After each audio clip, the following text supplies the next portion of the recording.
Mr. Harris and the Night Train. Mr. Harris liked trains.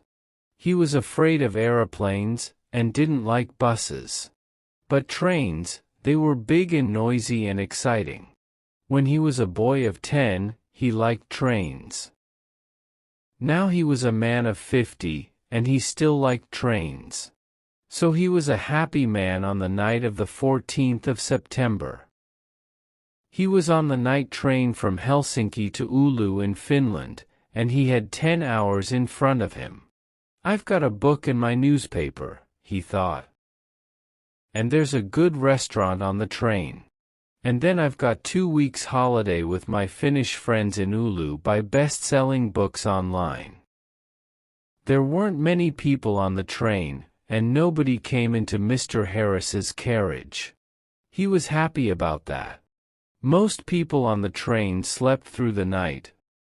But Mr. Harris liked to look out of the window, and to read and think. After dinner in the restaurant, Mr. Harris came back to his carriage and sat in his seat next to the window. For an hour or two he watched the trees and lakes of Finland out of the window. Then it began to get dark, so he opened his book and began to read. At midnight the train stopped at the small station of Otava. Mr. Harris looked out of the window, but he saw nobody. The train moved away from the station, into the black night again. Then the door of Mr. Harris's carriage opened, and 2 people came in. A young man and a young woman. The young woman was angry. She closed the door and shouted at the man, "Carl, you can't do this to me." The young man laughed loudly and sat down. Mr. Harris was a small, quiet man. He wore quiet clothes, and he had a quiet voice. He did not like noisy people and loud voices. So he was not pleased. Young people are always noisy, he thought. Why can't they talk quietly? He put his book down and closed his eyes. But he could not sleep because the 2 young people didn't stop talking. The young woman sat down and said in a quieter voice, "Carl, you're my brother and I love you, but please listen to me. You can't take my diamond necklace. Give it back to me now. Please." Carl smiled. "No, Elena," he said. "I'm going back to Russia soon, and I'm taking your diamonds with me." He took off his hat and put it on the seat. "Elena, listen. You have a rich husband, but I have no money. I have nothing. How can I live without money? You can't give me money, so I need your diamonds, little sister." The young man laughed loudly and sat down. Mr. Harris looked at the young woman. She was small, with black hair and dark eyes. Her face was white and afraid. Mr. Harris began to feel sorry for Elena. She and her brother didn't look at him once. "Can't they see me?" he thought. "Carl," Elena said. Her voice was very quiet now, and Mr. Harris listened carefully. "You came to dinner at our house tonight, and you went to my room and took my diamond necklace. How could you do that to me? My husband gave the diamonds to me. They were his mother's diamonds before that. He's going to be very, very angry, and I'm afraid of him." Her brother laughed. He put his hand in his pocket, then took it out again and opened it slowly. The diamond necklace in his hand was very beautiful. Mr. Harris stared at it. For a minute or two nobody moved and it was quiet in the carriage. There was only the noise of the train, and it went quickly on through the dark, cold night. Mr. Harris opened his book again, but he didn't read it. He watched Carl's face, with its hungry eyes and its cold smile.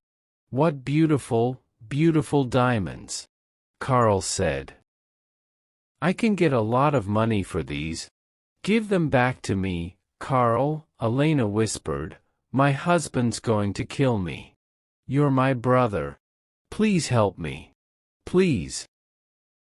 The diamond necklace in Carl's hand was very beautiful. Carl laughed again, and Mr. Harris wanted to hit him. Go home, little sister, Carl said. I'm not going to give the diamonds back to you. Go home to your angry husband. Suddenly there was a knife in the young woman's hand. A long, bright knife. Mr. Harris watched with his mouth open. He couldn't speak or move. Give the diamonds back to me, Elena cried. Or I'm going to kill you. Her hand on the knife was white. Carl laughed and laughed. What a sister, he said. What a kind, sweet sister. No, they're my diamonds now. Put your knife away, little sister. But the knife in the white hand moved quickly, up, then down. There was a long, terrible cry, and Carl's body fell slowly onto the seat.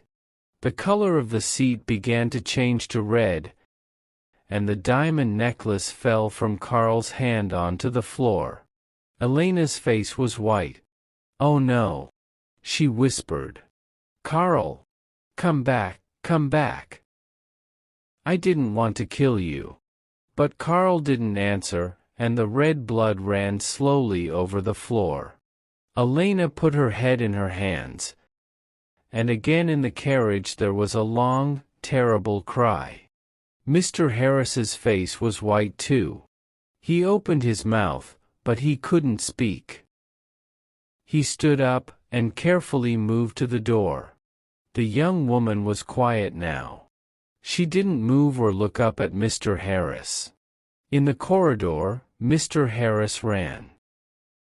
The guard was at the hack of the train and Mr. Harris got there in half a minute. There was a long, terrible cry, and Carl's body fell slowly onto the seat. Quickly, Mr. Harris said. Come quickly. An accident, a young woman, oh dear. Her brother is dead. The guard ran with Mr. Harris back to the carriage. Mr. Harris opened the door and they went inside.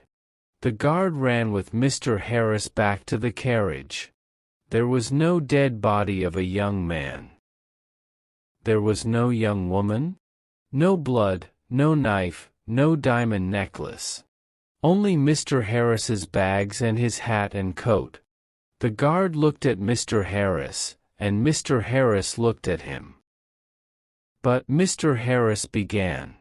But they were here. I saw them. She, the young woman. She had a knife and she killed her brother. A knife, you say? The guard asked. Yes, Mr. Harris said quickly. A long knife, and her brother took her diamonds, so she. Ah. Diamonds, asterisk the guard said.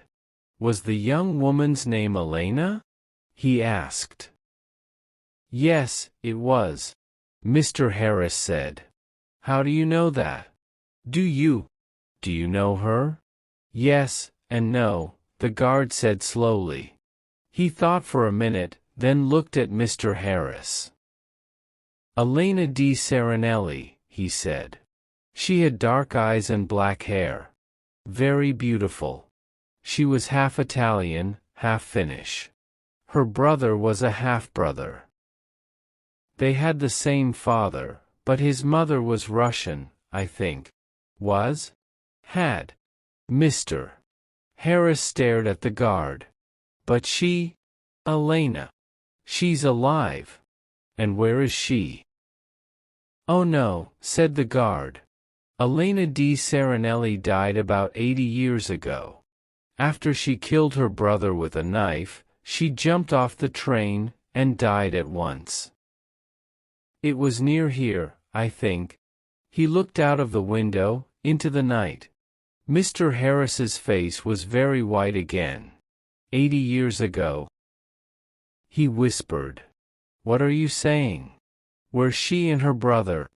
But I saw them. Yes, that's right, the guard said. You saw them, but they're not alive. They're ghosts. They often come on the night train at this time in September. I never see them, but somebody saw them last year. A man and his wife. They were very unhappy about it. But what can I do? I can't stop Elena and Carl coming on the train. The guard looked at Mr. Harris's white face. You need a drink, he said. Come and have a vodka with me. Mr. Harris didn't usually drink vodka, but he felt afraid. When he closed his eyes, he could see again Elena's long knife and could hear her terrible cry. So he went with the guard to the back of the train. After the vodka, Mr. Harris felt better. He didn't want to sleep, and the guard was happy to talk.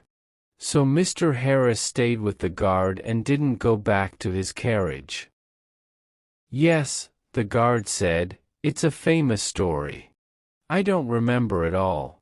It happened a long time ago, of course. Elena's father was a famous man here in Finland. He was very rich once, but he had 3 or 4 wives and about 8 children. And he liked the good things of life. So there wasn't much money for the children. Carl, the oldest son, was a bad man, people say. He wanted an easy life, and money in his hand all the time. Yes, the guard said, it's a famous story. The train hurried on to Oulu through the black night, and the guard drank some more vodka. Now, Elena, he said. She didn't have an easy life with those 3 difficult men, her father, her brother, her husband. One year she visited her mother's family in Italy, and there she met her husband, Di Serenelli. He was rich, but he wasn't a kind man. They came back to Finland, and Carl often visited their house. He wanted money from his sister's rich husband. Elena loved her brother, and gave him some money. But Di Serenelli didn't like Carl and was angry with Elena. He stopped giving her money, and after that, well, you know the story now. Yes, Mr. Harris said. Poor, unhappy Elena. Mr. Harris stayed with his friends in Oulu for 2 weeks. They were quiet weeks, and Mr. Harris had a good holiday. But he took the bus back to Helsinki. The bus was slow, and there were a lot of people on it, but Mr. Harris was very happy. He didn't want to take the night train across Finland again. Learning English is like embarking on a rewarding journey. Every step you take brings you closer to mastery. Each story you hear strengthens not only your language abilities but also deepens your insight into how words convey emotion and ideas. By immersing yourself in this process, you will gradually find yourself more at ease with speaking and understanding English. Take your time and trust the process. Consistency is your greatest ally. Engaging with stories daily lays a strong foundation for lasting improvement. Keep up your dedication and let each small victory push you toward fluency. You are making remarkable progress.